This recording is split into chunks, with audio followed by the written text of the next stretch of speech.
I think particularly for any market, not just Malaysia or Indonesia, is the way that we can interact with communities.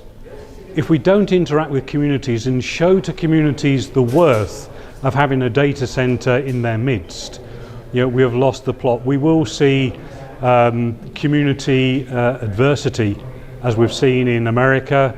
I was at a data center conference in Ireland last year that was invaded by protesters against data centers.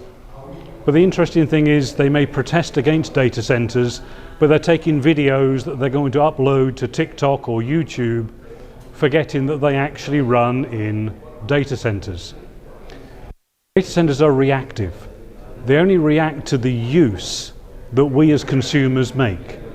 So if we want to stop using data centers, stop having data centers being built, stop using them.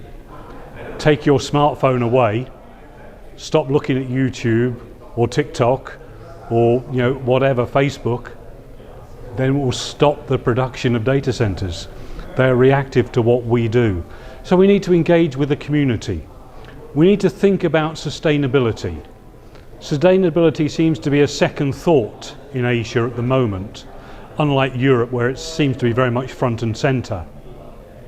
So we need to think what sustainability initiatives we can put into play. This is why 30% of data center applications in Johor Bahru have been turned down on sustainability front. So we need to make sure that sustainability, and that's how we deal with the whole facility, when we look at scope 1, scope 2 and scope 3 emissions, where does that figure into our roadmap? Does every data center and a data center operator have a sustainability roadmap? If they're wanting to get to net zero at some point in the future, how are they going to get there? The only way they'll get there is by baselining where they are at the moment to see what incremental improvements they can actually make. If they haven't done that, then it's akin to having your head in the sand and ignoring the issue. Regulation is coming. It will be the same as Europe, where data centers are having to report back on their energy usage and consumption back to the EU centre. It will happen within the Asian market.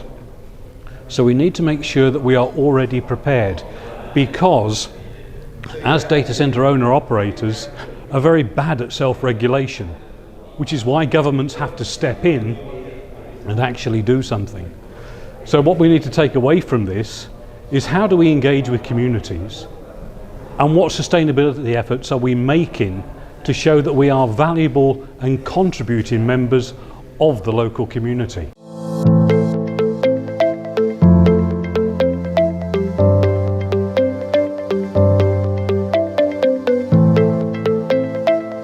It can be a little bit more challenging for smaller operators because some of this can be quite resource intensive.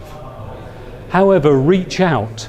There are organisations such as JLL that are stood there ready, willing and able to help.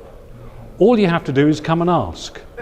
Sustainability is a core focus at JLL, so therefore we have tools and techniques that data centre owner-operators can use, whether they are very large facilities or relatively small facilities. So don't be shy, come and ask. We'll always be willing to have a conversation, and if you don't ask, you won't understand. And it's events like this that Tech Capital have put on that help to get across the message that we need to be able to have good conversations about relevant issues wherever they may be happening.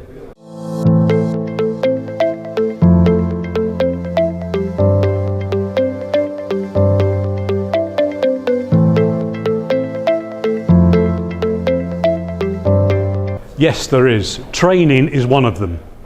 And the ability for us to be able to demystify the digital infrastructure and the digital industry to up and coming generations.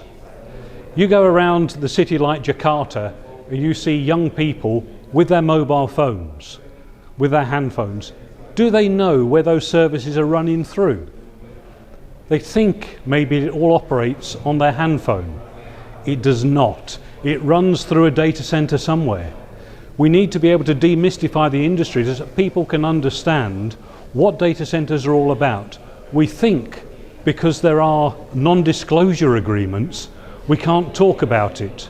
Absolute rubbish.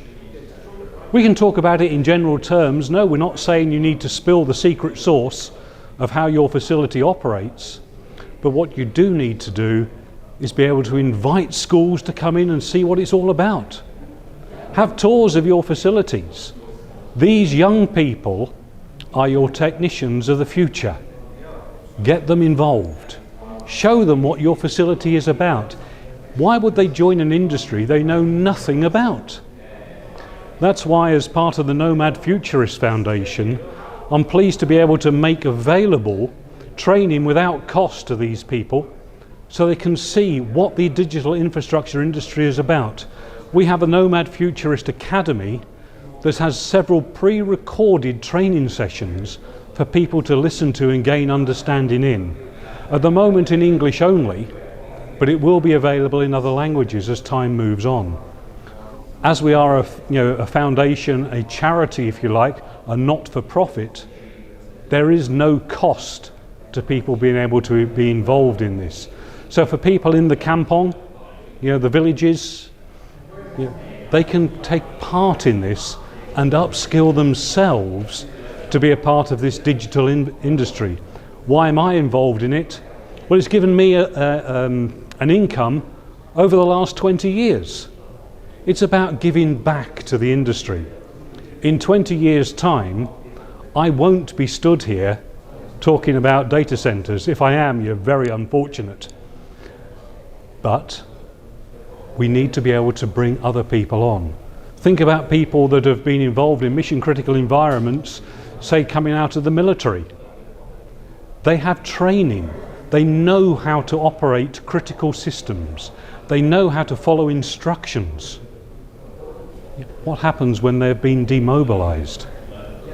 Well, it's a real market for the digital infrastructure industry to take these people on board. Also to learn from the training and the rigor that they have had to work through over the course of their careers and bring it into this industry. It's something that we need to do, and if we don't do, we're missing a trick.